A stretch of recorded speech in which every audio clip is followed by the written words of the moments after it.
What is going on, guys? Welcome to Bioactive Builds, and you are currently on the head cam, which is a GoPro mounted to my head.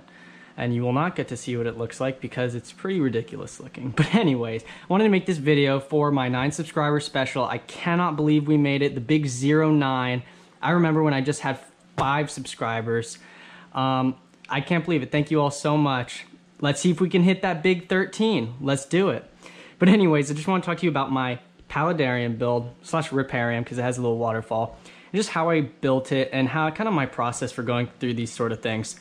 So sit back, relax, and enjoy.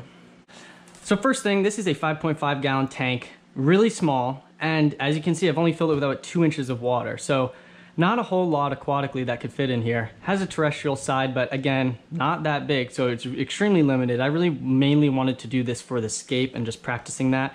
Although I will be putting something in here, I'll talk about it towards the end. Write down in the comments what you think could actually fit in this tank. You might be surprised.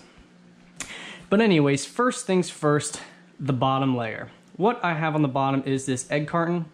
This is just to keep the rocks steady. So I've got this down on the bottom, I've cut it, so it just has this section. That's to prevent these rocks from sliding around pretty much. So once you've placed this on the bottom, you can kind of take your rocks and place them in the arrangement that you think might look nice. You're gonna wanna put this in your tank, do it a lot of trial and error without water first, so you can have a basic idea of the structure that you want to look for. I knew I wanted mine to be erecting out of the water on the left side and have a small land area that was fully saturated but has soil. So that was my goal. And I wanted this side to be super clean, and I wanted to have a bit of a carpet going on. So that was my goal. And what I did basically is I have a base rock here. This is going extending kind of in like a L shape all the way towards the back. This one jutting out extends towards the bottom, and then this small one here is just leaning on the side. So this is actually 3 rocks that make this structure. The next layer is gonna be your substrate. I used Aqueon plant and shrimp substrate. Good for plants, nutritious, it'll get the job done. Now for me, my next layer was gonna be my sand layer. I just used some natural aquarium substrate sand. I think I may have done a bit too thick of a layer because these baby tears here, they're not super long root structured, so I'm not sure it's going to be able to get to this substrate here. So if I were to do this again, probably a thinner layer of sand. You don't even need the sand at all. I just wanted to do it because I wanted to get for that real clean scape, and it's been a challenge, honestly, keeping all these little pieces of dirt off of this white sand. I have to use like a really tiny I use an extremely tiny tube, about this size, just to suck up those little pieces every once in a while. So for me, because I wanted to have a land section that was actually made of soil so I could get some different type of growth, I went with some classic eco earth. Now the trouble with what I was trying to do is that I'm trying to simultaneously keep all of this saturated soil from getting into the water column, but then I also want to have water to be able to go underneath to fill up through the pump. As you can see, we have a little waterfall back here. So basically what I did to do this was I used a drainage layer, and I'm gonna go ahead and show you on the back what I did on the back side. So if you take a look here, if I peel this back, so I have that substrate layer. This is a drainage layer, it's just a porous rock, and that's gonna allow the water to come through and get here. This is a sponge that is surrounding that water pump. I have the tube coming up, attached to the back, and jutting out here. What I used was sphagnum moss to fill these parts where the soil will get into the water column, and you're gonna have soil getting in there. It's gonna take a couple days or longer till you have it where it's compact enough and it's not going to be going into the water, but you will get there. I use sphagnum moss to fill these smaller holes, this to allow water to come through. The problem with this build is going to be, once you have this in place, there's no getting to it. If this breaks, or if I want to change the flow, there's nothing I can do except to tear this whole thing apart. Now, nothing is super glued in here other than this to the rock. So I could easily remove these rocks, but then I would be ruining the scape entirely. So that is one limitation to this design. But for my first sort of waterfall build, I think it looks fine, and it's been working well so far. It kind of sucks that I can't change the flow rate, but for now, it's working really well. Another thing I did aesthetically was just add this opaque window filter. And this stuff is great because it's really easy to apply and take off. You just spray some water on it, and I have a scraper right here, get all the bubbles out. I just moved that one, so a lot of bubbles, but it's a great addition. I did this because I wanted to try and preserve the sense of scale. I wanted this to feel like a giant mountain, and I didn't want you to be able to see through the tank and see all the background. I want you to get kind of lost just in this scape. And I sit here and I love just looking at it, but I think it'd be cool to have something in the water to look at as well. What do you think?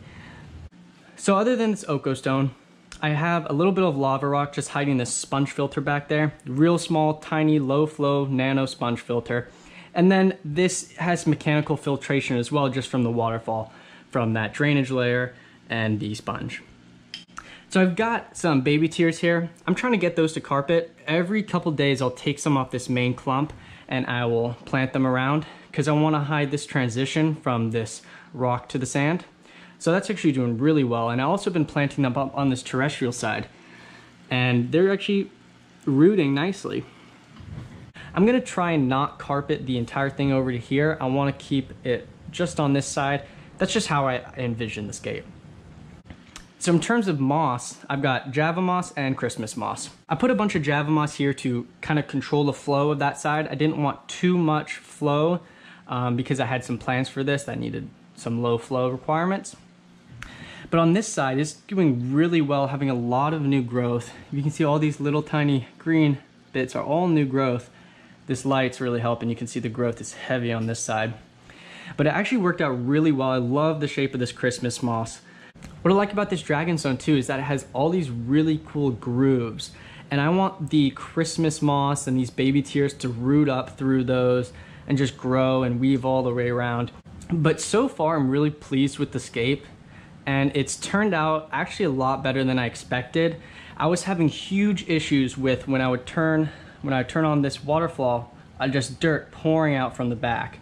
And again, that was just a matter of letting the dirt get saturated, settle in its spot, jamming some of those nooks and crannies with some of that moss. And as the moss has grown and rooted, it's even helped it further retain that soil in this area while maintaining it saturated. So as this grows and fills out, I just want to encourage this moss to wrap all the way around this rock. It's got moisture on it entirely. Sometimes I'll spray it down. Some of these dry spots don't get water that much, so I'll spray it occasionally. But it'll find its balance, and I'm really pleased so far as how it's come along. So you may be thinking, what am I going to put in this tank? A shrimp, perhaps? I mean, there's not really that a fish you could put in here. The water column is so small. This part doesn't even have that much water, so it's extremely limited. But the answer to that question is Thai microcrabs. They are an extremely small species of crab. They're fully aquatic, so even though I do have this terrestrial section, they're not going to use it. They're fully aquatic. They are found in a specific river in Thailand, one river. They're super small. They have a negligible bioload, and this is a perfect enclosure for them. They like low flow, lots of places to hide. Let me know in the comments if you think that's a good addition to this tank, or if you think that this tank is still too small for Thai microcrabs. Let me know. So as with a lot of my builds, I experiment, I try different things. Some things don't work out, some things do. So actually I had a bunch of red root floaters because I wanted to give, if I did get those microcrabs, more roots and cover from the top, and I wanted to get more hiding spots, and I thought red root floaters would be a great idea because of their beautiful red coloration if you give them proper lighting and water requirements. That did not work out so well for me. I'm not sure what happened. I had some of them that were doing all right, but most of them were just dying. And maybe the flow was too high. The water parameters, I'm not quite sure. But I put them in this tank over here, and my ramsworms have had a pretty fun time chewing away at those. You can kind of see them still around here, but it was basically a failure, you know? Those red root floaters did not work in this tank, and that's totally fine. Instead of red root floaters, I'm actually gonna try to do some duckweed. I've done duckweed before. It is the fastest growing plant in terms of mass on the planet. So yeah, should cover this pretty fast.